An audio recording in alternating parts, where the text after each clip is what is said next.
ইতিমধ্যে আপনারা সকলেই জানেন তসলিমা নাসরিন কলকাতাতে এসেছে, তা নিয়ে কোনো বিতর্ক নেই আমার মধ্যে। তো কয়েকটি কথা বলি। বিশ্বকবি রবীন্দ্রনাথ ঠাকুর কবি, সাহিত্যিক, ঔপন্যাসিক, এত প্রতিভাবান ব্যক্তি, নোবেল পুরস্কার পাওয়া একজন ব্যক্তিত্ব। তো কোনো দিন শুনেছেন রবীন্দ্রনাথ ঠাকুরের মুখে কিংবা তার লেখার মাধ্যমে কোনো দিন শুনেছেন যে মুসলিমকে ছোট করে কথা বলেছে? আর ইনি এত বড় একটা, কত বড় একজন লেখিকা যে শুধুমাত্র মুসলিমকে টার্গেট করে কথা বলে, যে মুসলিমকে একটা শ্রেণীর মানুষকে দিনের পর দিন টার্গেট করে কথা বলে এই তসলিমা নাসরিন। আপনি বিদেশি নাগরিক, কোনো বিদেশি এসে যদি আমাদের এই ভারতবর্ষের তথা এই পশ্চিমবঙ্গের শান্ত পরিবেশকে অশান্ত করে, প্রতিবাদ এই জায়গাখানে।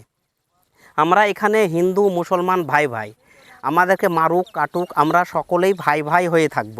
আপনার কথাতে, আপনার উস্কানিতে যদি এই বাংলায় কোনো অশান্ত হয়, এই শান্ত পরিবেশ যদি অশান্ত হয়, তাহলে আমরা ছেড়ে কথা বলবো না। বাস এই।